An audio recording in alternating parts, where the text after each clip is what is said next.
nessa data de hoje, comemora 46 anos de existência, procurando abrir as suas portas todo dia, de segunda a domingo, de uma certa forma, procurando distribuir consolo, esclarecimento, se esforçando para contribuir que as pessoas se tornem um homem de bem.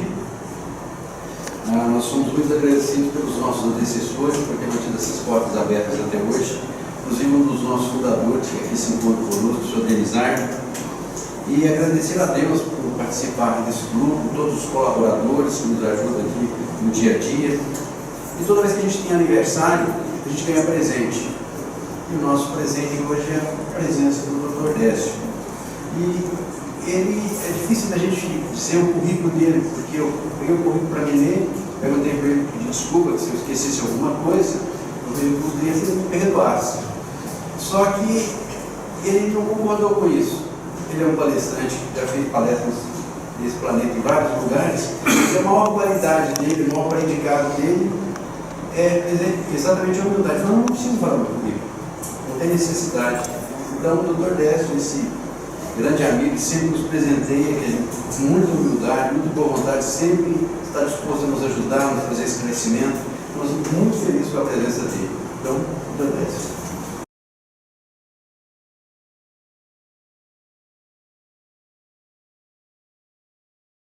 Bom, boa noite. Eu não gosto que fale o currículo, porque aí todo mundo fica sabendo de todas as oportunidades que eu tive na vida, aí fica mais feio, o que eu não estou fazendo devia estar, né? Então é melhor ficar quieto, porque senão a coisa fica feia pro meu lado. Eu queria agradecer muito a oportunidade de estar aqui comemorando os 46 anos junto com vocês, e para falar de um assunto que eu gosto muito de falar, que é sobre a epífise, que é o nome antigo da glândula pineal, tá? A gente não pode esquecer, e acho que essa questão lembra muito isso, que a obra psicografada pelo Chico Xavier já tem mais de 70 anos. Não sei se vocês pararam para pensar nisso. E essa obra, ela, até a nomenclatura anatômica mudou de lá para cá. Hoje a gente chama pineal, né? Mas naquela época era epífise. E o segundo capítulo do Missionários da Luz fala exatamente dessa glândula, né? Tá dando para ouvir? Tá.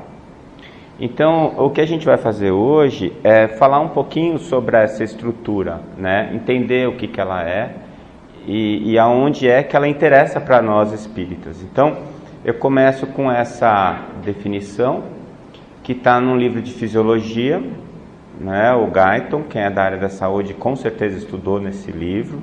Muitos deles odeiam o livro, né? Porque é um livro difícil, fisiologia é uma matéria difícil. E lá ele se restringia a essa pequena frase aqui: glândula pineal é uma pequena estrutura com massa de 0,5 grama que proemina na face posterior do diencéfalo. Onde é que é o diencéfalo? Eu não sei se vocês estão vendo aqui, eu botei um círculozinho vermelho, né? Ela está aqui. E aqui é um desenho, então eu coloquei aqui uma foto, né? E coloquei a glândula pineal aqui. Para vocês terem uma ideia da dimensão, ela é do tamanho de um grão de arroz cozido, né? Mais ou menos isso. Outra coisa interessante da pineal é que não tem duas iguais. Cada um de nós, a glândula pineal de cada um de nós tem um formato absolutamente único. É igual a impressão digital, né? E todos os estudos que são feitos, a gente percebe isso. A forma é diferente, a quantidade de cristais que ela tem dentro são diferentes, ou seja, por isso que eu gosto de definir ela como a glândula da individualidade.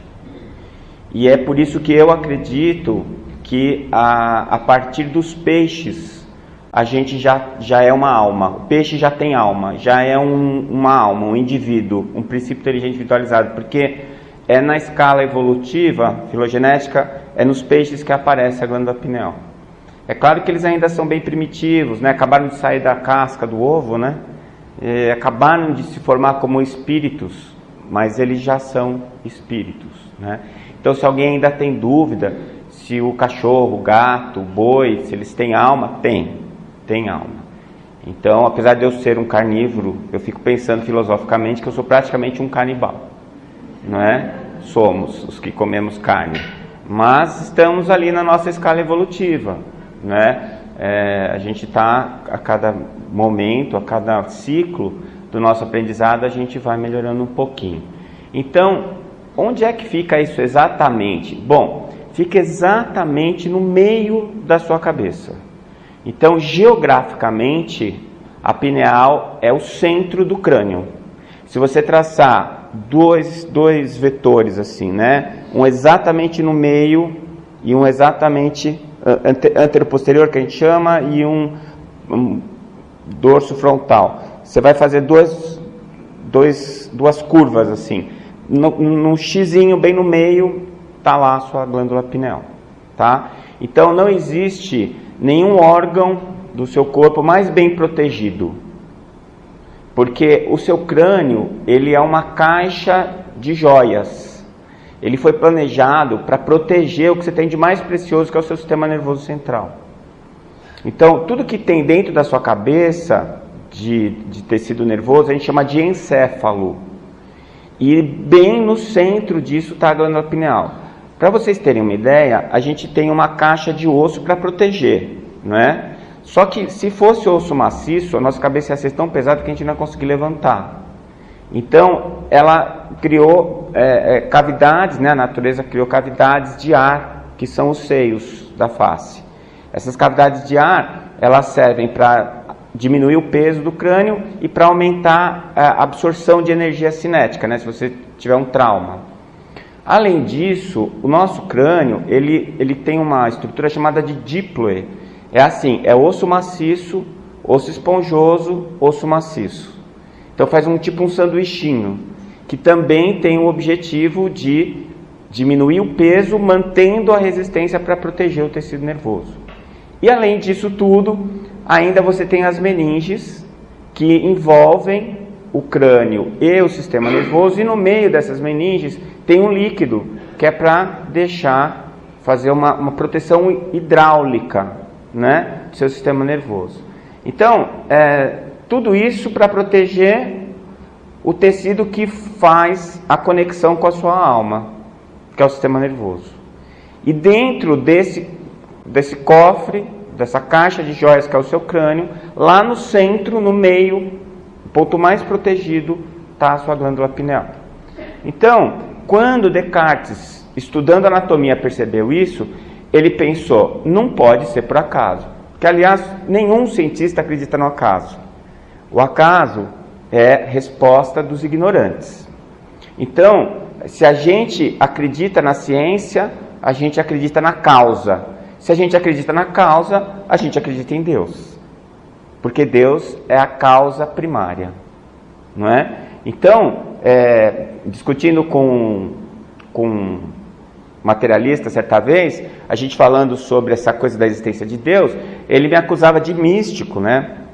Apesar que eu não me ofendo me chamar de místico, porque eu acho que a palavra místico vem de mistério, e eu sou alguém que gosta de mistérios, mas não para cultuá-los, para desvendá-los. Eu vou atrás de tentar descobrir por que aquela coisa é daquele jeito. Mas eu perguntei para ele assim, você me acha místico porque eu acredito em Deus? Ele falou, é. Eu falei, bom, você estava me contando do Big Bang, que o universo começou com o Big Bang. Todo mundo sabe disso. Não, eu também acredito no Big Bang. Eu quero que você me diga o que é que tinha antes do Big Bang. Ele falou, nada. Eu falei, então, você acha que o nada criou tudo que existe e eu que sou o místico? Não é? Então, Deus é uma necessidade científica. Não é? Tem um termo para isso, é uma necessidade epistemológica. Porque para você pensar em alguma coisa, aquilo tem que ter um antes. Então, tudo bem, a gente descobre o que tinha antes do Big Bang. Beleza. E o que tinha antes disso? Tinha que ter outra coisa. E antes? E antes? E antes? Onde é que nós vamos parar? Em Deus. Por quê? Porque Deus sempre foi e sempre vai ser. Aí vamos parar a conversa, porque não dá mais para a gente entender.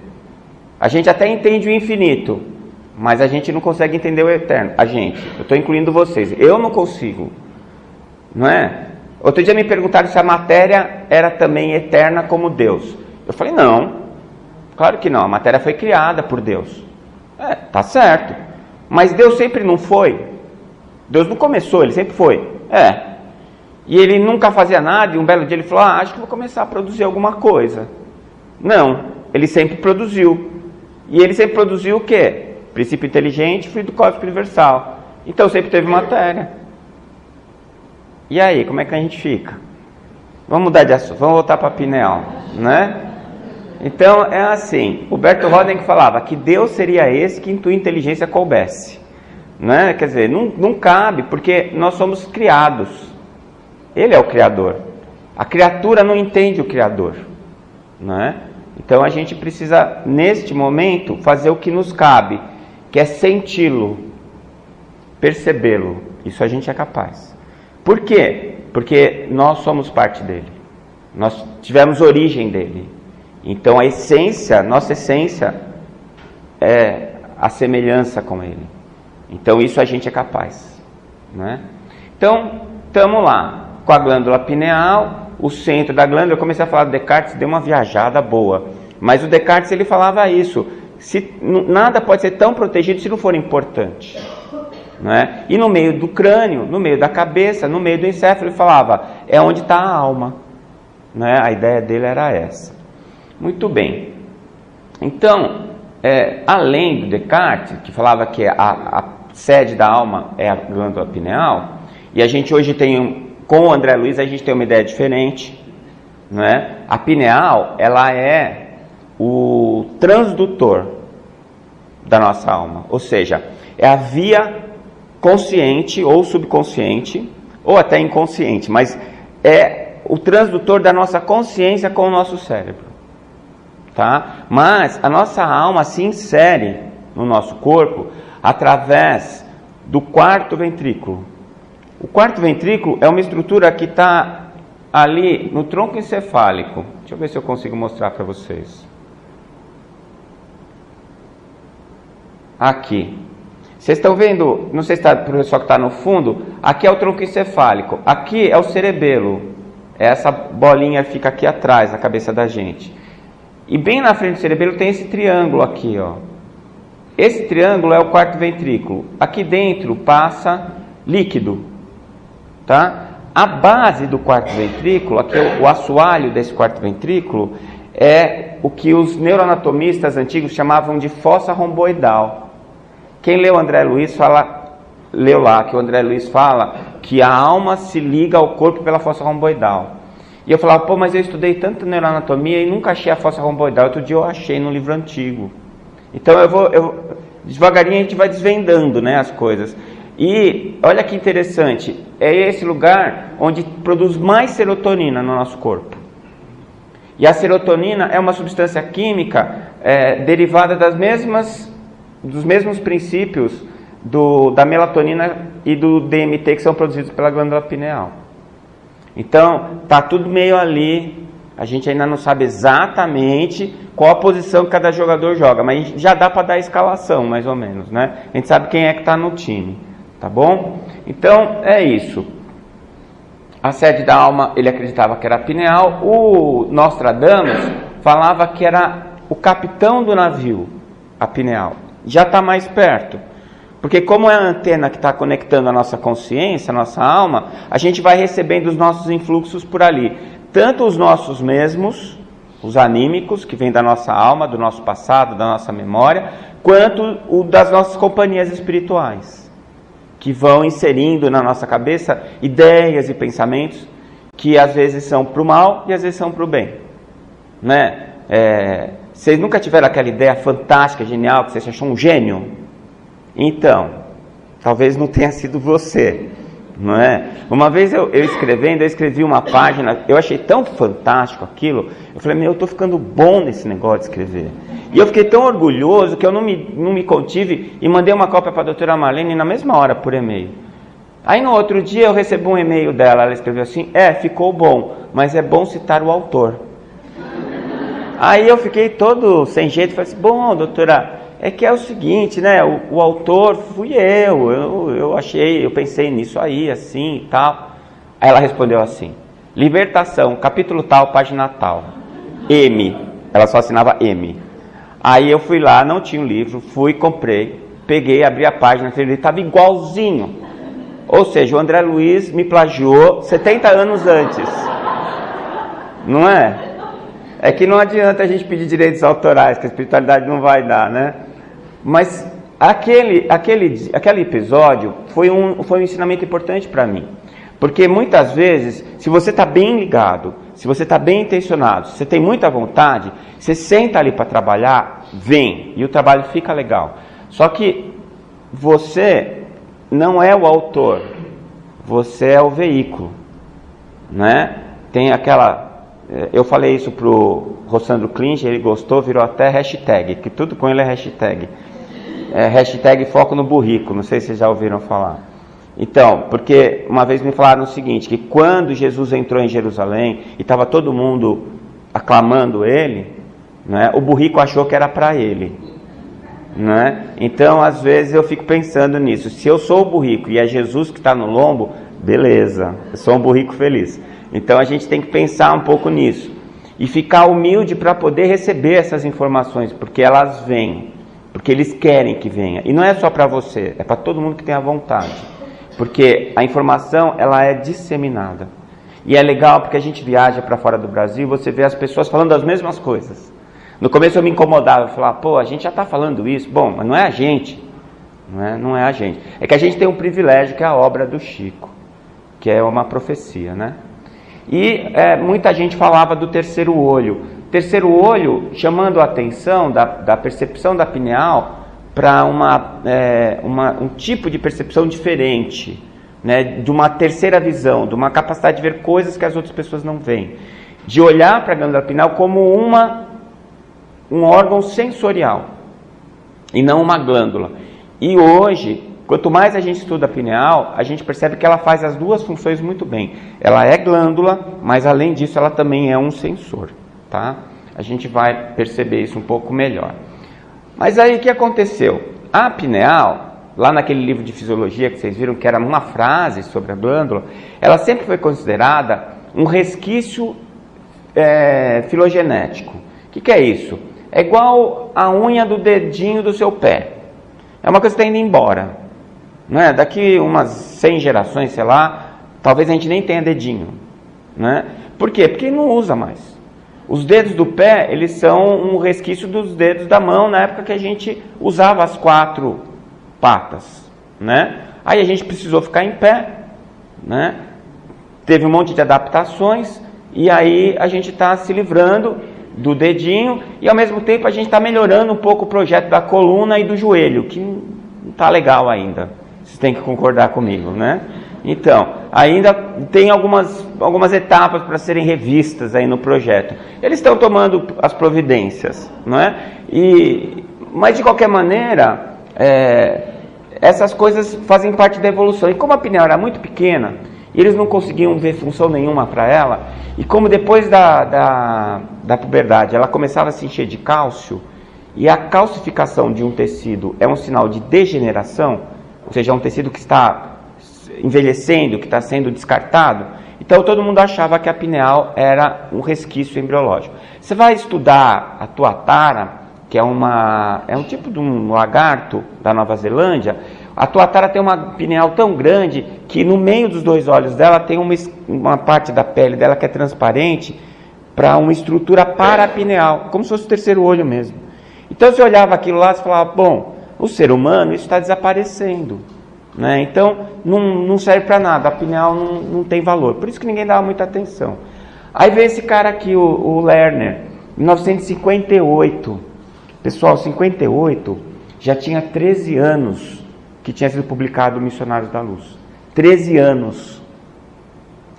E o segundo capítulo do Missionários da Luz chama-se Epífise. E o André Luiz cita e descreve só a glândula. E todo mundo olhava aquilo e falava, nossa, isso daqui não tem valor. Todo mundo sabe que a epífise não serve para nada. Que é um resto da evolução e tudo mais. Aí veio o Lerner em 58, isolou a melatonina, que é a N-acetil-5-metoxitriptamina. Fiquem felizes, vocês podem ir para casa felizes, porque agora vocês aprenderam uma coisa muito importante para a vida de vocês. né? N-acetil 5-metroxtriptamina. E aí, por que chamou melatonina? Porque quando ele injetou no sapo, a melatonina que ele isolou na vaca, o sapo ficou branco. Ele perdeu a pigmentação. Porque a melanina acumulou da pele, das células da pele, ela aglomerou em volta do núcleo da célula. E aí o sapo ficou claro. Então ele chamou de melatonina porque ela tinha alguma coisa a ver com os melanócitos. Tá? Muito bem. Quando Lerner descobriu em 58 a melatonina, a casa caiu. Por quê? Como é que pode um resquício embriológico produzir um hormônio? E no meio do cérebro tem alguma coisa errada. O pessoal começou a estudar. Hoje, talvez, seja o órgão mais estudado na medicina, a glândula pineal. Tem revistas científicas que publicam só artigos de glândula pineal. A Pineal Research publica só artigos de glândula pineal. Vocês veem a importância dessa estrutura. Bom, a última vez que eu fiz um levantamento foi em junho desse ano, em junho de 2018. Tinham 28.189 artigos publicados sobre a glândula pineal. Vocês veem que não é uma coisa assim, que tem alguns se interessam. Muita gente se interessa por isso. Tá?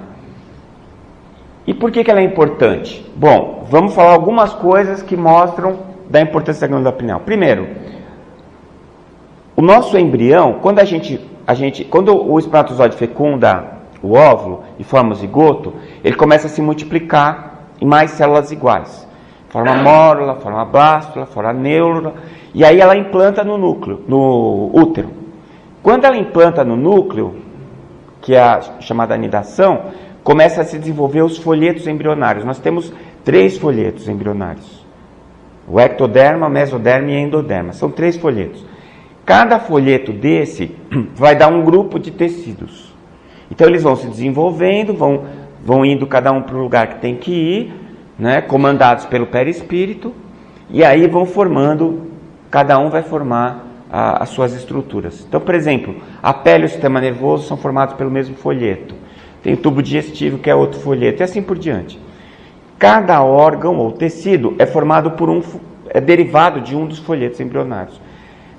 O único órgão do nosso corpo que é formado pelos 3 folhetos ao mesmo tempo é a glândula pineal.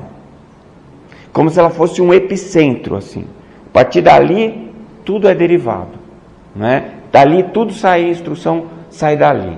Segunda coisa que a gente aprendeu da pineal é que ela está no ponto mais protegido do organismo, como eu já falei, e é o segundo tecido mais bem vascularizado, ou seja, número de vasos por grama de tecido. Só perde para os rins. A função do rim é filtrar o sangue. Então é esperado que o rim seja o mais irrigado. O segundo mais irrigado, um grão de arroz no meio da sua cabeça. Por quê? Não é? Por quê? Qual a função desse grão de arroz cozido? E as células que formam a pineal, que nós chamamos de pinealócitos, elas têm várias estruturas nas suas células que são desconhecidas, ou seja, só lá que tem. Só o pinealócito que tem. E ela tem lá o que hoje é chamado de areia cerebral. Antigamente a gente achava que aquelas calcificações era degeneração. Hoje a gente sabe que não é uma calcificação, é uma biomineralização. Qual é a diferença? A palavra é mais bonita? Não é, é diferente porque é alguma coisa que tem uma função. Por exemplo, os seus ossos são biomineralizados e eles têm uma função muito específica. Se eles não sofrerem esse processo, eles vão ficar moles. E se eles ficarem moles, eles não vão fazer o que eles têm que fazer, que é sustentar o seu corpo, os tendões e os músculos, para você conseguir ficar em pé, se movimentar e etc. A biomineralização da glândula pineal se dá dentro dos pinealócitos, e essas estruturas não são formadas apenas por cálcio. O cálcio é um dos minerais. Tem outros, tá? Como o silício, por exemplo, que é utilizado nos chips dos computadores. Tá? Então eu tenho vários minerais que estão formando o que hoje não é mais chamado de calcificação, mas de areia cerebral ou de biomineralização da glândula. Então, quais são as funções da pineal? É uma glândula ou um órgão sensorial? É os dois. Então, antes de qualquer coisa, a gente já pode dizer isso, cientificamente, que a pineal é um receptor. É um órgão que é desenvolvido para ter um grau de senso-percepção, como a retina, como o ouvido, como a nossa pele, como a nossa língua e outros tantos receptores que nós temos pelo nosso corpo. Nós temos mais de 360 receptores diferentes, cada um deles para perceber um sentido diferente. Então aquilo que você aprendeu na escola, que eram 5 sentidos, olha, esquece. São mais de 360 e tantos, que hoje a gente pode classificar em 6 grandes grupos. Os 5 que você já conhecia, só que aquela história do tato era conversa para boi dormir. É que a sua professora era muito legal, não queria te complicar. Porque é visão, audição, gustação, olfação. O tato é o que a gente chama hoje de sensações somestésicas e proprioceptivas. Então, o frio, o calor, a dor, está tudo junto das somestésicas. E proprioceptivas são as sensações viscerais. É o seu estômago dizendo assim, quando você vai no rodízio, para, pelo amor de Deus. Você ouve essa voz dentro de você? Não é mediunidade, é o seu estômago falando com você. Você está judiando, depois você pagou caro, você acha que você tem que sair com o último pedaço de carne na laringe, né? Não faz bem isso, viu? É melhor não fazer isso. Quando ele distende, ele te avisa, tá bom, para, aí é a hora de você parar. A mesma coisa, quando você acorda de manhã, você não precisa abrir o olho para ver se a sua perna está dobrada ou esticada. Você tem essa propriocepção, né? Que você está sentado, que você está em pé, se o vento está batendo. Tudo isso também são os sentidos. São os 5. Vamos incluir tudo isso no tato. E o 6º é a pineal, que percebe campos eletromagnéticos. Ela é como se fosse um ímã. E além disso, ela funciona como um relógio. Ela marca o tempo para você. Nós vamos ver isso melhor. Então veja que ela é bem ocupada, né? A glândula pineal, ela faz bastante coisa. Aqui está a areia cerebral fotografada. Essa daqui, tá vendo essa bolinha? Parece um olho. Tá dando para ver do fundo? Essa é a pineal de um jovem. Ela é toda bonitinha, os cristais são redondinhos. Esses cristais são feitos de cálcio, hidroxiapatite e silício. Aqui, que tem uma florzinha, é uma areia cerebral de um adulto. Então, os cristais, eles vão se depositando em lamelas, em camadas. Né? Então, no começo ele é redondinho, depois ele vai virando como se fosse uma flor. E aqui, quando a gente já está com mais idade, ele começa a perder um pouco a forma. Mas está lá, os cristais estão lá. Tá certo? Então, eles estão sempre fazendo a mesma coisa. O que esses cristais fazem? Eles percebem os campos eletromagnéticos. Como? Por ressonância. Você sabe o que é ressonância? Se eu ponho uma coisa para vibrar, e essa coisa faz outra coisa vibrar junto, é ressonância. Sabe aquela história que uma cantora que dá um agudo muito alto quebra o cristal? Então, ela quebra por ressonância. Se a vibração da voz dela for muito alta, o cristal entra em ressonância, vibra muito rápido e quebra. Não é? A gente tem várias ressonâncias. E a nossa glândula pineal, ela faz isso. Esses cristais, eles são diamagnéticos. Eles estão lá para vibrar na frequência dos campos eletromagnéticos. Eu li um artigo que me deixou um pouco preocupado. Eles pegaram um cadáver fresco, um cadáver que tinha acabado de morrer, colocaram um termômetro na pineal do cadáver. Estava baixinha a temperatura, ele tinha morrido, estava hipotérmico. Aí eles pegaram um celular, ligaram o celular e colocaram no ouvido do cadáver. Por 1 minuto, a pineal aqueceu 1,5 graus. Então, se você acha que o seu celular esquenta a sua cabeça, é verdade. Esquenta mesmo. Eu aconselho que você use o mínimo possível ele. Né? Senão ele vai derreter os seus neurônios. Se não pelas ideias, pelo campo eletromagnético. Então, tudo tem campo eletromagnético. Tudo que tem eletricidade, corrente elétrica, tem campo eletromagnético. E a pineal percebe isso. Então, as pessoas mais sensíveis, os médiums mais perceptivos, se eles vão num lugar que tem uma tempestade eletromagnética, por exemplo, a Avenida Paulista em São Paulo é o lugar de maior poluição eletromagnética do planeta. Porque ele é alto, numa baita de uma cidade, todas as antenas estão lá. Então, você não consegue ouvir FM na Avenida Paulista. Você vai passando, cada hora tem interferência de uma estação diferente, porque está todo mundo lá. Então, o médium, ele fica meio perturbado com isso, porque ele percebe o que está acontecendo na pineal dele. Então, ela percebe isso, tá? Os campos eletromagnéticos. Então, alguns animais, por exemplo, os animais migratórios que vão para o sul, como é que eles sabem que lado que é o sul? As aves migratórias. Porque elas pegam a bússola, fazem um petit comité e elas decidem. Para que lado que é? Olha, eu acho que é para lá porque minha avó eu vindo para lá. Então deve ser para lá. Aí eles, não, é porque a cabeça deles tem a pineal e a pineal sabe onde é o norte magnético do planeta. Eles vão para o outro lado, por instinto. Eles têm essa informação. Então a pineal já está provado que ela faz essa captação de campos eletromagnéticos.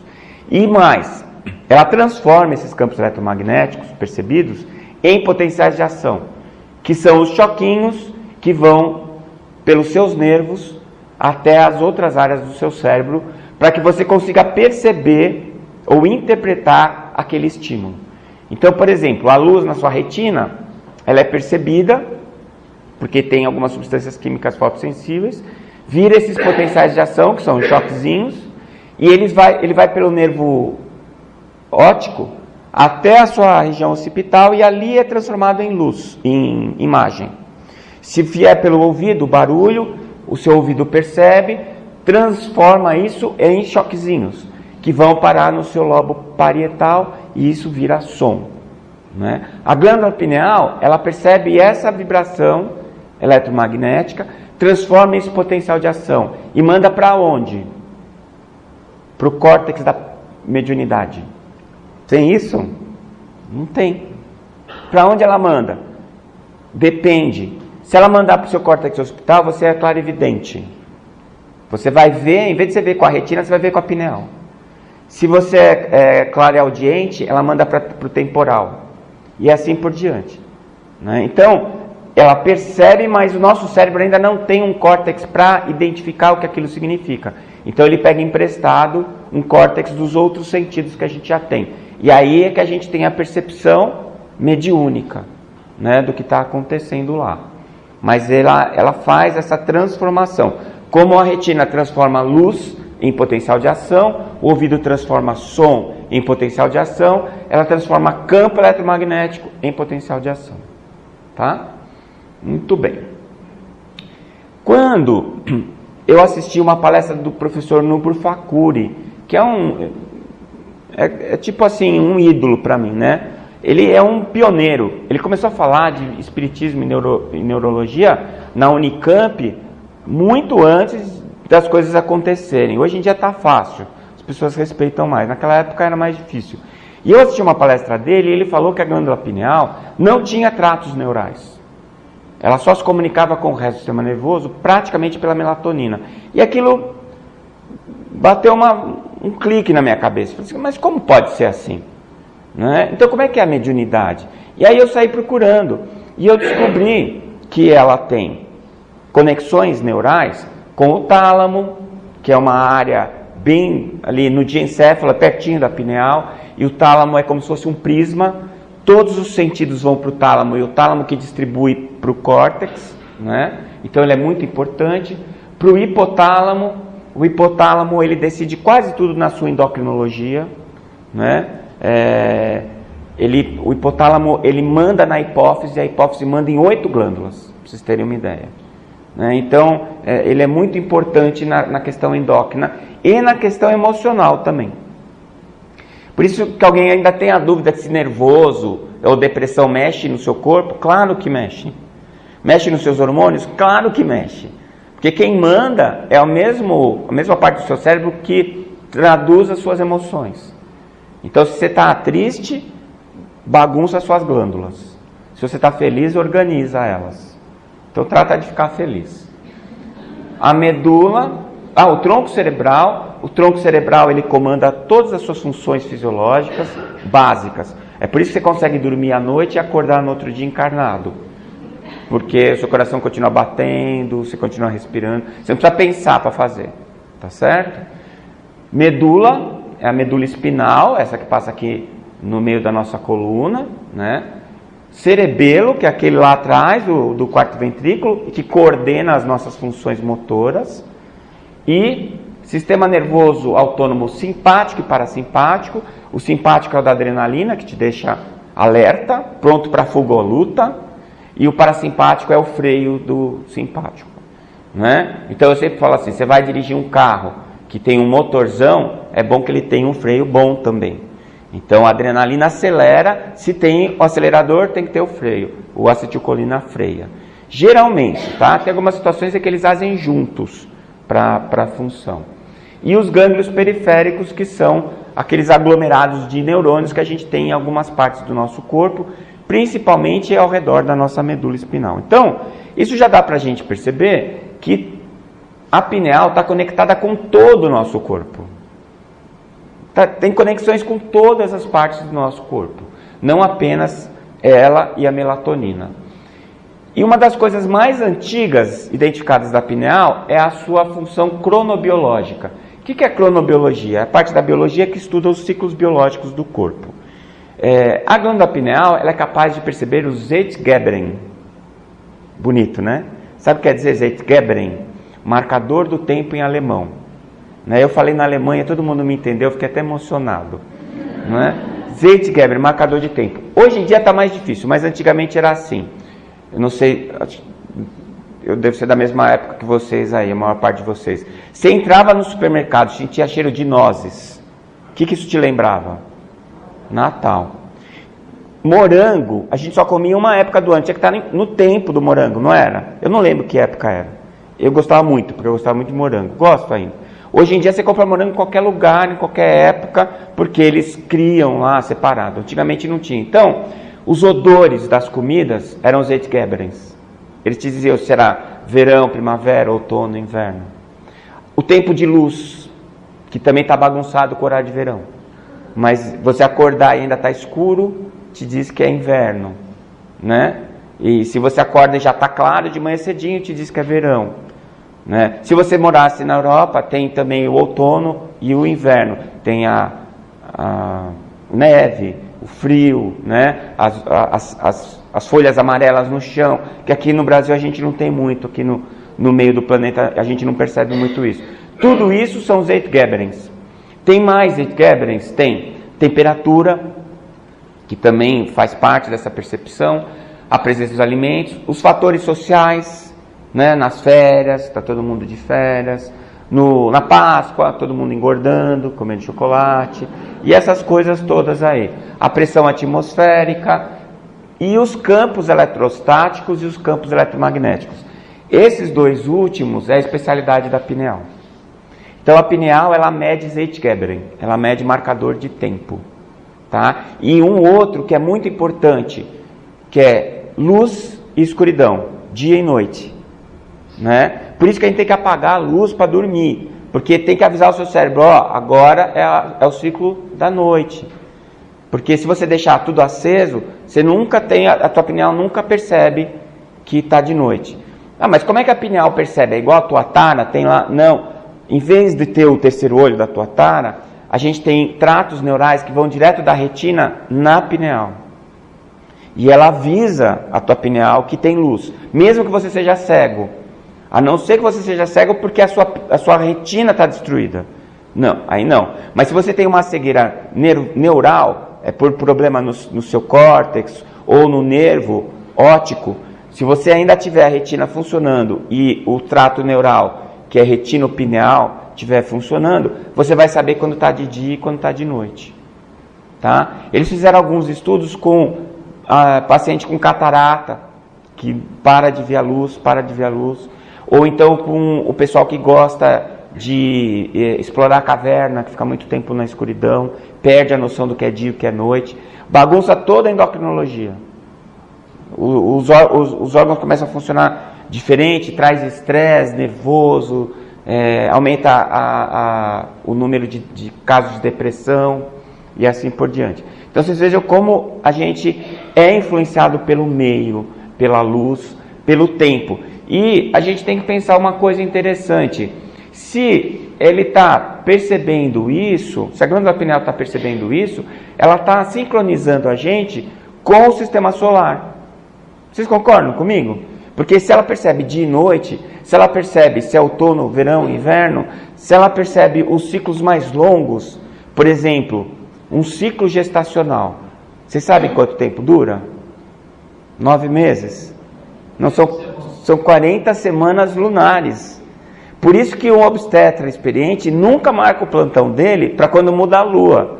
Porque todas as gordinhas que estão para parir, sai tudo correndo para o hospital. Por quê? Porque a pineal percebe o final de um ciclo. E o ciclo gestacional são 40 semanas lunares.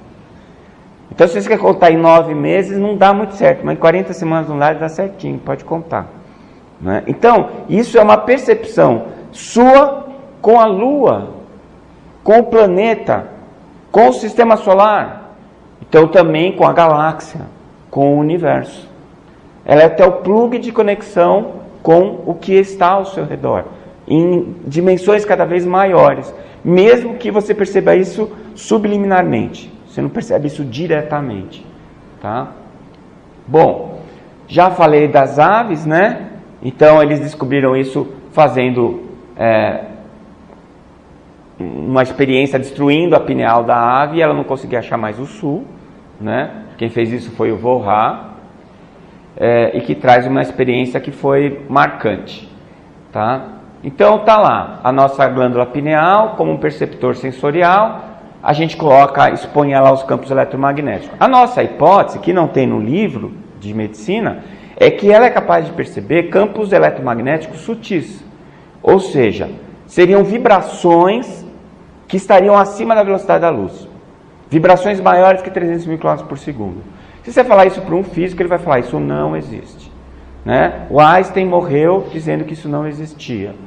Tá? Mas é uma hipótese cada vez mais aceita entre os cientistas. Basicamente entre os físicos. E já existem algumas evidências de que isso é possível. Acelerar uma partícula além da velocidade da luz. Eu acho que Deus é muito maior do que uma faixa que vai de 0 a 300 mil km por segundo. Você imaginar que tudo que existe está dentro dessa faixazinha é muito pobre, né? Muito medíocre demais. E além do que, ele está aí pela eternidade criando. Você acha que ele ia criar só isso? Né? Deus não é brasileiro. Eu chego cada vez mais a essa conclusão. Porque ele faz leis que são cumpridas, as leis funcionam, todo mundo obedece e não tem saída. Não tem jeitinho, não tem. Então, ele está ampliando, né, o tempo todo. E mais, ele não fez nada inútil. Então, se você se sente inútil, isso é uma sensação temporária. Você precisa mudar a sua vibração. Porque se você existe, você é perfeito. Porque quem te criou é perfeito e não vai criar nada com defeito. Tá certo? E se você é perfeito e não está dando certo, é porque você não está fazendo direito. Então, tem que dar uma reavaliada, né? E perceber o que é que está faltando para você funcionar bem. Porque o projeto é ok. Dá para garantir. Tá bom? Tem controle de qualidade e tem garantia eterna. Você é um artefato biológico, não é com garantia eterna, mas o espiritual é. Aí eu trouxe algumas imagens interessantes aqui, né? Algumas pesquisas. A pesquisa em neuroimagem sobre a glândula pineal. A primeira coisa que a gente foi procurar eram as pesquisas sobre meditação e sobre hipnose. E na meditação a gente encontrou algumas coisas interessantes, né? Aqui, por exemplo, ele estudou a glândula pineal com aquele aparelho que vê o cérebro funcionando, né? Que é a ressonância nuclear magnética funcional, ou o PET scan, que são duas máquinas que fazem isso, né? E ele viu lá que o nível de oxigênio consumido pela glândula pineal aumentava bastante na meditação, no primeiro e segundo estágio da meditação. Então, esse já foi uma referência para a gente. Esse outro trabalho, também do mesmo grupo, eles viram que a pineal, ela aumentava, né? E que ela também deveria ser um ponto de comunicação que eles, autores, chamaram de espírito ou alma. Isso em 2007, um grupo chinês. Né? Então você vê, está publicado em revistas, particularmente esse trabalho estava na Nature, então não é pouca coisa, tá certo? E também eles falavam de níveis elevados de melatonina.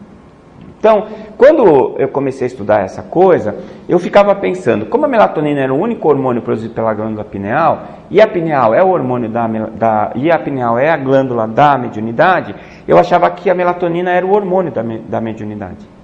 Depois, estudando mais e mais, eu comecei a ficar com uma pulga atrás da orelha. Por quê? Porque a melatonina, ela é sedativa. Ela diminui a atividade do cérebro. A não ser que você seja um rato. Não moralmente, eu estou dizendo biologicamente. No rato, a melatonina aumenta à noite e ele fica agitado. Ele é noturno, é um animal de hábitos noturnos. Nós não, somos de hábitos diurnos. Mas a melatonina aumenta em todos os animais à noite. Só que no cérebro dos animais noturnos ela é ativadora. E no nosso ela é depressora. Tanto que ela tem sido usada para indução de sono, né? E também ela tem sido usada para tratar a depressão, né? Porque ela diminui a função de algumas áreas que geram o quadro depressivo. Então é bastante interessante você pensar nisso. Só que eu pensava assim, o momento em que o médium está em transe mediúnico, o cérebro dele está bombando, está hiperativado, diferente da meditação, em que o cérebro dele está focado em alguma coisa. Então ele economiza energia na meditação. Na mediunidade ele está esbanjando energia. Então eu pensava, como é que pode a pineal induzir isso? Não vai ser ela. Eu acho que ela é uma moduladora, ou seja, ela vai agir em áreas específicas do cérebro para permitir essa percepção mediúnica que o médium experiente tem de que aquilo não é dele, que aquela informação está vindo de outro lugar, né? E isso é uma coisa que a gente conseguiu provar. Então, a pineal e a mediunidade, elas já vêm sendo estudadas há algum tempo. Esse daqui é o Dr. Andrew Newberg, ele é bem famoso, ele era da Universidade da Pensilvânia, ele fez um primeiro trabalho com freiras, monges tibetanos e freiras franciscanas, os monges em meditação profunda e as freiras em prece profunda, e ele foi o primeiro a perceber que havia uma conexão da pineal com esses movimentos. E esse daqui é o Júlio Prieto Pérez, que é um psicólogo brasileiro, e esse é o Alexander Moreira, que é um psiquiatra brasileiro também. O Júlio está em São Paulo, o Alexander está em Juiz de Fora, e são dois caras extremamente importantes nas pesquisas sobre mediunidade. Eles fizeram uma pesquisa sobre mediunidade de psicografia, fizeram uma que ainda não foi publicada, de pictografia, de mediunidade de pintura, que ainda não saiu, mas como eu sou amigo deles, eles me deram uma prévia interessante, porque o médium, o pintor, tinha que ficar com a cabeça deitado, com a cabeça na máquina, né?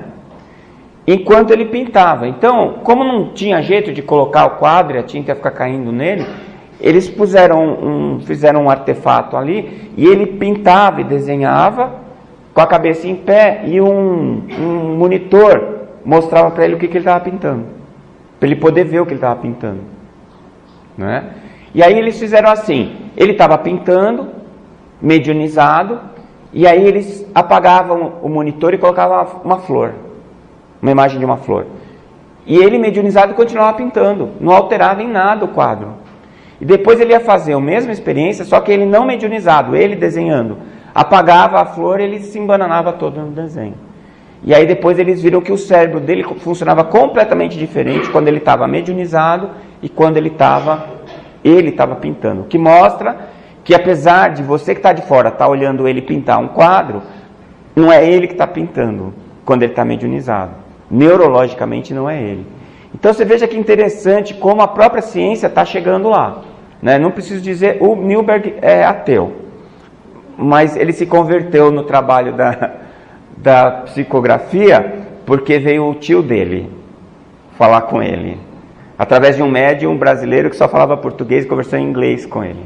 E falou para ele que ele tinha que seguir nesse estudo e que a espiritualidade contava com ele. Quando ele saiu do transe mediúnico, não sabia o que tinha acontecido, o Nilbert estava com o queixo batido no chão, assim, tadinho. Deu até um nervoso nele lá. Mas o Júlio, ele é filho da doutora Júlia Preto Pérez e do Dr. Ney Preto Pérez, que já esteve aqui. Né, que são pessoas fantásticas. Então o Júlio nasceu em berço de ouro. Se eu estou enroscado, ele está pior que eu. Se ele não fizer alguma coisa muito boa, né? E o Mário, que é irmão dele, também é pesquisador, é neurologista e também trabalha pesquisando o glândula pineal. Então são espíritas os dois. Então eles fizeram esse estudo e foi bem interessante, porque esse estudo mostrou que os médiuns durante a psicografia não usavam as áreas cerebrais que deveriam estar ativadas para eles escreverem um texto. Né? Eles estavam em uma situação neurológica diferente. O Dr. Sérgio Felipe de Oliveira, eu considero ele um dos pioneiros falando sobre glândula pineal. Ele fez uma tese de mestrado. Na tese de mestrado dele, ele identificou os cristais e ele mostrou que os cristais não eram apenas cálcio, mas tinha silício e hidroxiapatita. Né? Ele tem uma hipótese de que a mediunidade ela pode estar ligada à quantidade ou à densidade de cristais.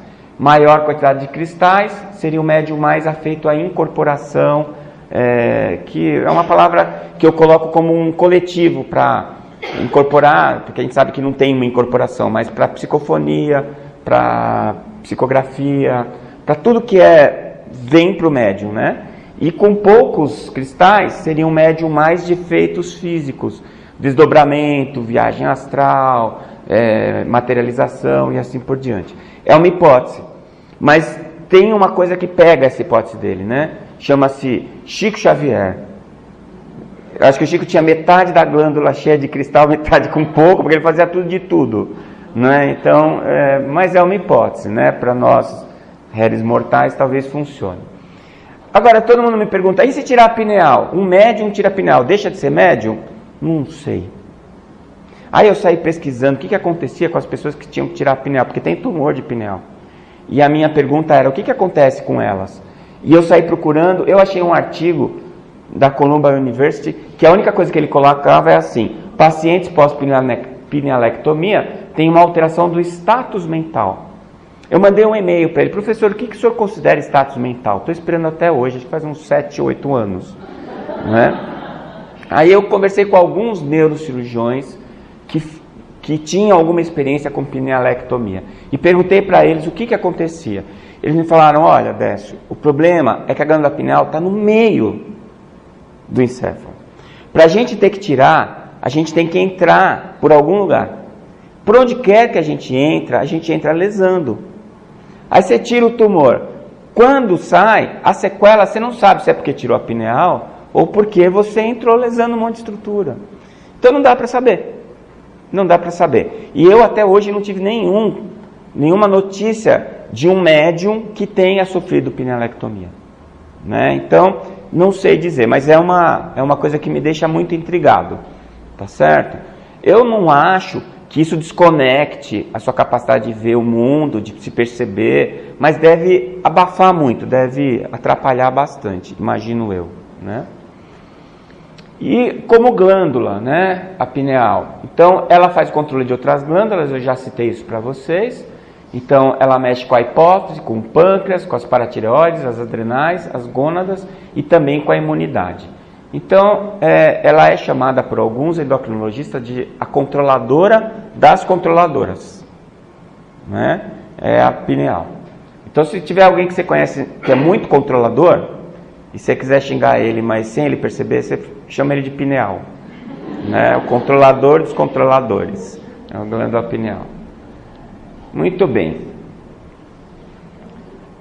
A primeira coisa que eles perceberam foi a pineal e as gônadas. Por quê? Porque os cristais aparecem com 7 anos. E olha que legal. O que é que tem aos 7 anos? O Freud falava que até os 7 anos a personalidade está sendo formada. E que o indivíduo é como se fosse uma pessoa em estado de hipnose. O que você falar para ela fica gravado. Então, você falar para a criança, você não presta, você não vale nada, ela vai ficar com aquela gravado na cabeça dela que ela é porcaria. Se você fala, nossa, você é muito bom, você consegue as coisas, ela também vai ficar com isso gravado. Mas toma cuidado para não falar para ela que ela pode tudo, porque ela não pode, ela vai se frustrar. Né? Então, você tem que gravar a mensagem certa, até os 7 anos. O André Luiz fala que a encarnação vai até os 7 anos. Ela termina aos 7 anos. Então, está todo mundo alinhado. Freud, né? André Luiz e a glândula pineal e os neurofisiologistas. Então, quando aparece a pineal, quando ela começa a formar os cristais, então é a hora que você entra em contato com os seus arquivos do passado. Então, até os 7, tudo que você acha que você é o que falaram para você que você é. E aí, depois dos 7, e o pico disso acontece na puberdade, é quando você está acessando as suas memórias do passado, do seu perispírito, e essas memórias trazem para você um outro eu. E aí o que acontece? Você não sabe mais quem você é, você perde a identidade. Eu achava que era uma coisa, agora eu estou sentindo que eu sou outra, quem sou eu? Aí como você não tem identidade, você se junta com um monte de outras pessoas que também não têm, veste a mesma roupa, gosta da mesma música, come a mesma comida, chama isso de tribo, né? São os aborrecentes. É a pior época da vida da gente. Eu não tenho saudade nenhuma disso. Agora eu tenho 3 adolescentes na minha casa, tenho menos saudade ainda. Né? Então é assim, é um barco no meio de uma tempestade. Né? Ele balançando para todo lado. Por quê? Porque ele está tentando tirar o vetor. É um momento extremamente importante da encarnação. Porque você tira o vetor do que você acha com o que você percebe. E você vai tirar um meio disso aí. Então a importância do que a gente fala para os nossos filhos do 0 aos 7 anos. Né? Porque isso às vezes vai trazer para ele um avanço que faz várias encarnações que ele não consegue fazer. Então a glândula pineal ela vai ligar a chavezinha dela definitivamente mais ou menos nessa época. E é o início da puberdade, então também começa os hormônios sexuais, que não ajudam em nada, né? Porque eles mexem também com as nossas emoções, com os nossos desejos e também mexem com a fertilidade. Os biólogos e os veterinários trabalham bastante com glândula pineal para aumentar a produção, né, através do aumento da fertilidade, produção animal através do aumento da fertilidade, fazendo o controle sobre a função pineal, controlando a incidência de luz e assim por diante. Então é um trabalho que mostra bastante isso daí. Tumores de glândula pineal foram descritos no passado como provocando envelhecimento precoce. Então crianças morriam com 8 anos e com aspecto e mentalidade de adultos. E aí eles iam ser estudados, era tumor de glândula pineal.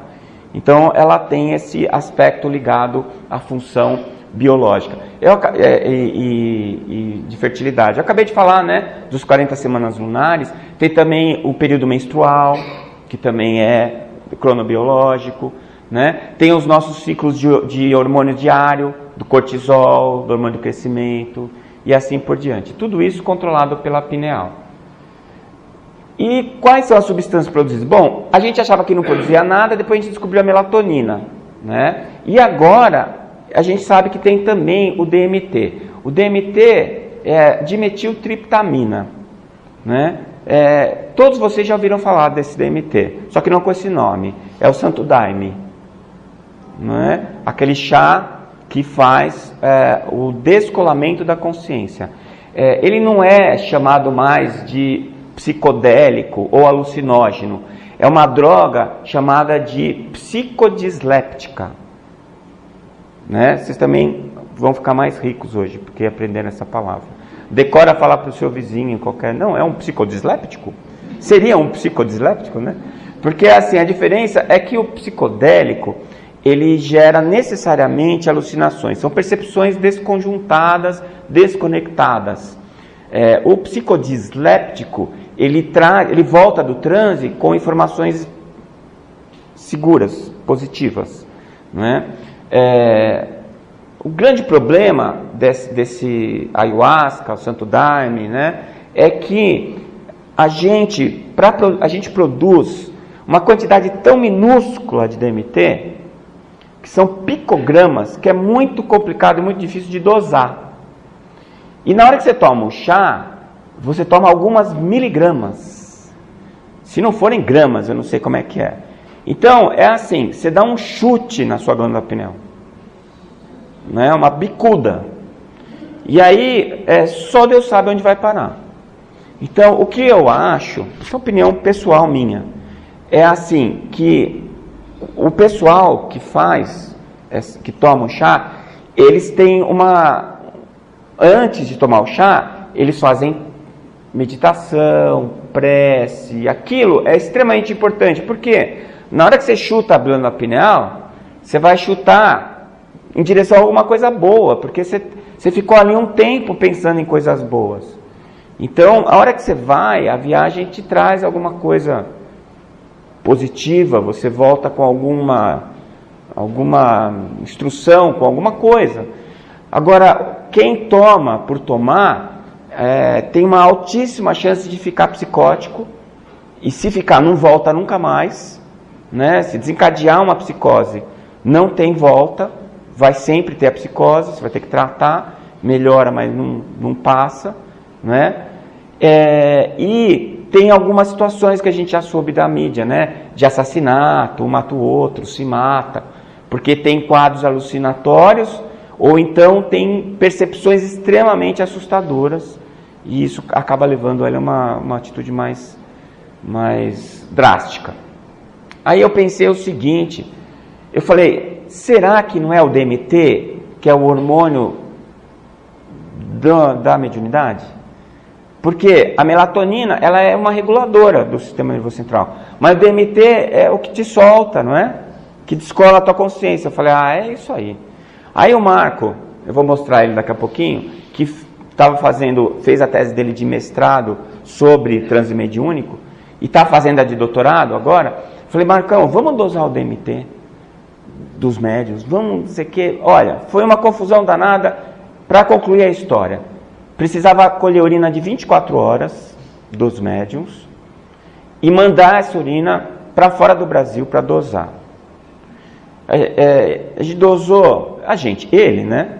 Ele dosou 10 pessoas, 5 médiuns e 5 não médiuns, 20 mil reais. E não deu certo. Um médium tinha DMT aumentado e 2 não médiuns tinham DMT aumentado.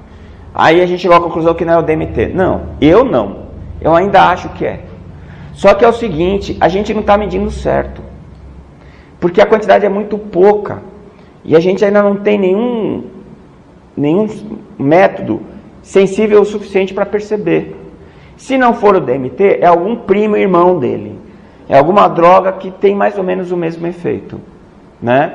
Por quê? Porque é o que faz sentido para mim. Né? O médium, ele dá uma descolada da consciência dele do corpo. Não igual tomar o chá, que ele vai para o outro mundo e deixa o corpo dele aqui abandonado. Não, ele está ali, mas ele está... As amarras entre o cérebro consciente dele e a alma dele ficam mais frouxas. E ele consegue ter uma percepção melhor do que está acontecendo na dimensão espiritual. Tá? Então, isso daí é uma coisa para a gente pensar. Apesar de que já tem o trabalho publicado, né? Esse da urina. Então, foi publicado na Explore, foi publicado agora em 2017, né? O Marco Aurélio é o autor, e a comparação de detecção de psicodélicos endógenos individuais, com e sem experiência mediúnica. Né? Eu acho que o dia que a gente tiver uma condição melhor, ou mais barata, pelo menos, de medir, aí dá para fazer num número maior de médiuns, talvez a gente consiga identificar isso daí. Tá? E a melatonina, que a gente já falou, né? Ela está bem relacionada com ciclos biológicos, com o envelhecimento, também, óbvio, se ela é marcadora do tempo, o envelhecimento faz parte, né? Distúrbios do sono, efeitos sedativos, né? Sazonais e fertilidade. Então, uma das coisas que já está bem indicada é, por exemplo, para enxaqueca, né? Melatonina, para o jet lag. Jet lag é quando você sai daqui e vai para um outro, viaja de avião e tem uma diferença de número de horas muito grande. Não sei quem já teve essa experiência, você fica meio chapado, assim, uns 2, 3 dias. Quanto mais distante, pior. Quando ele sai daqui para ir para São Paulo, já dá para perceber, né? Mas aí é só 1 horinha. Agora você imagina que você vai lá para o Japão, né? Que são 12 horas. Aí você sai daqui de dia, chega lá no mesmo dia, depois de 24 horas, né? Vai falar isso pro teu cérebro. A tua pineal tá meia louca ali. Então, aí você toma a melatonina para dizer para ela assim, ó, vamos começar do zero aqui, ó. Pum. A hora que começa a anoitecer, você toma. E ela tem ajudado também em insônia, em alguns casos de insônia e assim por diante. Tá? Então, é uma medicação que está sendo bastante utilizada. No Brasil não tinha, porque não tinha legislação, né? Então não podia vender. Hoje já está sendo vendida como nos Estados Unidos. Ela é considerada suplemento alimentar. Apesar de ser um hormônio, eu falo, mas é um hormônio. Pois é, mas é um hormônio que, olha, eu tenho lido sobre esse assunto há alguns anos. O único efeito colateral que eu li sobre isso foi alguns pacientes com obstipação intestinal. Eu não sei, nunca vi ninguém reclamar que ficou obstipado por causa da pineal. Talvez, dependendo do paciente, do problema que ele tinha. Fora isso, todo o resto é só coisa boa. Então é que nem calcigenol. Biotônico Fontoura, não faz mal, pode tomar. Então, só que assim, tem gente que fica mais sedada, tem gente que fica menos, depende da sua sensibilidade. Então, tem que ser bem indicado, tá bom? Então, outra coisa que a gente percebe da pineal, da melatonina, é que ela só vai agir onde tiver receptor. Então, é outra hipótese, que cada médium tem uma distribuição diferente de receptores. Então, o teu tipo de mediunidade vai estar ligado à distribuição dos receptores e aos tratos neurais do seu cérebro. Por isso que você já nasce com uma tendência para ter determinado tipo de mediunidade. Tá? E essas concentrações de receptores estão em todos os cantos, né? A gente levantou alguns lugares que ela aparece. Então, é um modulador neural, a gente já falou, né? E essa distribuição dos receptores é que vai determinar o tipo de mediunidade que você tem. Então, aqui é a tese do Marco. Foi a tese de mestrado dele defendida em 2016, aqui na Federal do Mato Grosso do Sul. É capaz de ter algum médium aqui na sala que foi testado por ele, que ele fez o trabalho aqui em Campo Grande, né? E um trabalho muito bonito que já está publicado nessa revista, na Transcultural Psychiatry. E ele dividiu em 2 o trabalho, porque num ele estudou só o eletroencefalograma dos médiuns e no outro todos os hormônios, né, que foram dosados, temperatura, pressão arterial. Um trabalho bem interessante, tá? E teve a colaboração de vários autores aqui. Então, a tese dele você pode pegar em português, bonitinho, na íntegra, né, no site aqui da pós-graduação da UFMS, e ler, ficar à vontade para ler. E os 2 artigos que estão em inglês, né, o de eletroencefalograma nessa revista Arquivos Clínicos de Psiquiatria e o outro na Transcultural. Então, esse é só para mostrar que tem gente estudando esse assunto, né? Depois eu te passo. Eu passei para o amarelo e ele ficou azul de novo, né? Então, ele tem vontade própria. E outras pesquisas, né? Antes, mais essa bióloga alemã, a doutora Saskia Bosman, ela fazia estudos com glândula pineal, estudando física quântica, campos eletromagnéticos, os cristais. Então, assim, ela, apesar dela ter mais antigos trabalhos dela, eram trabalhos muito pioneiros. E ela atirava na direção certinha, sabe? Então, é trabalhos muito interessantes também, que falam as mesmas coisas que o André Luiz.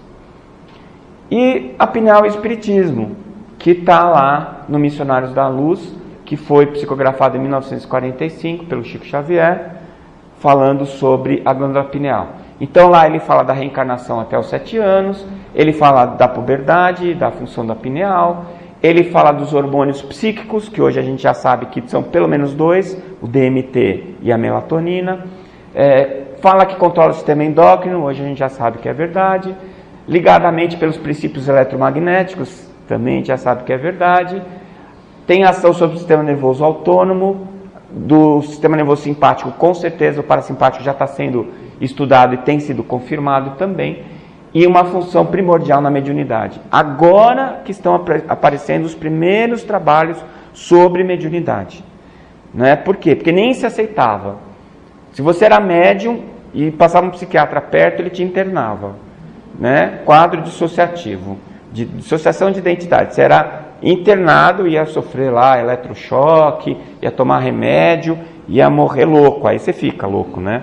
Você não é antes, mas fica depois, tá? E aí, esse artigo é um artigo que eu vou falar que eu tenho orgulho, porque eu tenho mesmo, né? Isso só mostra a estatura do espírito. Então é o seguinte, eu tinha feito um artigo e apresentei um trabalho num congresso em Londres, falando sobre a pineal. Mais ou menos o que eu falei aqui para vocês, só que já faz um tempinho. E alguém o Júlio estava assistindo, o Júlio Preto Pérez estava assistindo, e falou assim, Décio, precisa escrever um artigo falando sobre isso. Aí eu fiquei tão empolgado, escrevi o artigo, mandei para outra, voltou, ninguém quis, eu desisti. Aí passaram-se alguns anos, e o Giancarlo Lucchetti me abordou e falou assim, Décio, o Júlio me falou que você tinha escrito um artigo sobre a pineal. Eu falei, pois é, o que você fez no artigo? Eu peguei tudo que o André Luiz tinha dito, e peguei os artigos científicos que tinham provado tudo que ele tinha dito. E tudo que ele escreveu lá nos anos 40 tinha sido comprovado já, tudo, 100% do capítulo. E quando ele escreveu, ninguém nem sabia que a melatonina existia. Todo mundo achava que ela era um resquício embriológico. Aí ele falou assim, vamos reescrever? Eu falei, vamos. Aí ele refez todo o levantamento bibliográfico, o Jorge Daher escreveu, a gente mandou para a Pineal Research. A Pineal Research recusou. E pôs uma observação embaixo assim. A Pineal Research não pode aceitar artigos de revisão. Ela só aceita artigos de experimentação. Talvez a Neuroendocrinology aceite. A Neuroendocrinology é uma baita revista. Aí o Giancarlo achou estranho e viu quem foi o que fez a crítica. Era o diretor da Neuroendocrinology. Aí ele mandou para o cara, ele publicou as 11 páginas sem mexer uma vírgula. Tá lá o artigo. Eu sei que no site da Federação Espírita Brasileira, eles traduziram para o português e publicaram. A gente não pode fazer isso, tem um contrato assinado. Todo mundo pode, a gente pagou para ficar ele aberto. Em inglês você pode baixar ele, imprimir, está livre. Né? Mas não publique em português, porque aí a gente pode ser processado. Mas está lá no da Federação, ninguém falou nada, então se quiser ler o artigo na íntegra, está lá. O que é legal desse artigo? Fala sobre a glândula pineal? Não. Ele fala o que da glândula pineal? Que todo mundo já sabe. O que é legal do artigo? É que a discussão do artigo é o seguinte, como é que um mineirinho, matuto, lá do interior de Minas, nos anos 40, conseguiu falar de uma estrutura que ninguém nem conhecia e antecipar em 70 anos o conhecimento de neurofisiologia complexa? Como é? Essa é a pergunta do artigo. Então, eu fiquei contente com o artigo, por quê? Porque o artigo colocou o André Luiz e o Chico Xavier na academia. E colocou já dando checkmate na cara do povo, direto. Não é nem checkmate. Explica aí, negão. O que é? Como é que você vai sair dessa? Entendeu? Então, eu acho que é um artigo que fala de mediunidade. E eu não sei, esse artigo tem sido muito lido. Eu dei uma olhadinha hoje, estava preparando a palestra e eu fui dar uma passadinha. Ele tem sido muito lido, são mais de 10 mil visualizações, em vários lugares do mundo. E isso me anima, porque tem mais gente pensando nisso. Não somos só nós, brasileiros espíritas, né? Então esse artigo é uma vitória. Já posso desencarnar, estou feliz. Então tá lá, esse é o artigo, está na Neuroendocrine Letters de 2013, tem também, eu posso passar depois as referências para quem quiser. Então, eu acho que no final, o que a gente pode dizer é que a gente tem nas nossas mãos um acervo que é meio semelhante ao do Leonardo da Vinci. Quando a gente pega os livros do André Luiz, a gente está diante de revelações de altíssima qualidade e complexidade, e que estão ali disponíveis para a gente. Não é? Quando se fala que a maior caridade do Espiritismo, que se pode fazer no Espiritismo, é a sua divulgação, não é para convencer as pessoas a acreditar em Deus, nem para convencer as pessoas a serem espíritas. É para elas perceberem, né, a verdade. E isso é possível de ser feito não com proselitismo religioso, na minha opinião, mas com evidências científicas. E é por isso que o Espiritismo é ao mesmo tempo ciência, filosofia e religião. Porque ele veio para todo mundo, não apenas para quem tem boa vontade, não apenas para quem nasceu no Brasil, não apenas para aqueles espíritos que já estão maduros para perceber a mensagem do Cristo, mas para todo mundo, para aqueles mais céticos, até os mais convencidos da existência de Deus. Por isso que eu acho que a gente precisa fazer esse trabalho, levar as pesquisas científicas, mostrar para todo mundo que realmente isso existe, que realmente isso acontece. E que os preceitos morais que são colocados na doutrina não são preceitos tirados da cartola, são necessidades da nossa essência como seres humanos. Né? E quem permitiu isso foi a glândula pineal desse homem aí. Não é? Porque através dessa glândula pineal, que entre aspas, né, a glândula pineal do Chico, porque ele era um super espírito, um espírito muito acima do nosso nível, né? Esse espírito, ele veio para deixar esse legado maravilhoso, que é a segunda parte da doutrina. A primeira foi deixada muito bem colocada, com as suas bases sólidas do Kardec. E sobre essa base, o Chico Xavier veio trazer toda a informação necessária para, acho que mais um milênio. Então eu tenho muita pena de quem fala que precisa atualizar o Espiritismo ou que precisa atualizar André Luiz. Quem fala isso é porque nem começou a estudar a doutrina ou as informações do André Luiz. A gente ainda tem muito chão pela frente. Eu já li 7 vezes Evolução em Dois Mundos. Uma delas, tem gente aqui que estudou comigo lá na AME. Nós estudamos juntos durante 2 anos. Eu tenho certeza que ainda tem mais umas 300 mil artigos científicos para a gente escrever ainda nessa década, com as informações que estão lá. Cada vez que eu leio, parece que eu nunca li aquilo na minha vida. Você lê um artigo, você lê um capítulo, daqui uma semana você vai ler de novo, você fala, mas eu não li a semana passada isso aqui? Estava escrito isso aqui? Parece que vai mudando as letrinhas quando você fecha Hogwarts, entendeu? Por quê? Porque a nossa maturidade, a nossa capacidade de ver o que está escrito ali é que vai fazer com que a gente alcance toda essa informação que ele deixou prontinha para a gente. E eu fiz questão de colocar essa imagem aqui, que é a doutora Marlene ajudando a psicografia do Chico. Né? E graças a ele e a sua mediunidade, a gente um dia vai ficar face a face aí com o Cristo, que é o nosso grande orientador, que é o cara que está apostando na gente, né? Apesar de nem a gente mesmo apostar. Né? Eu agradeço muito a paciência, eu acho que eu extrapolei o tempo até, e a paciência que vocês tiveram de vir, e de não desdobrarem, não dormirem, né? Ficou todo mundo acordadinho. Então esse é um privilégio, eu agradeço muito. Obrigado.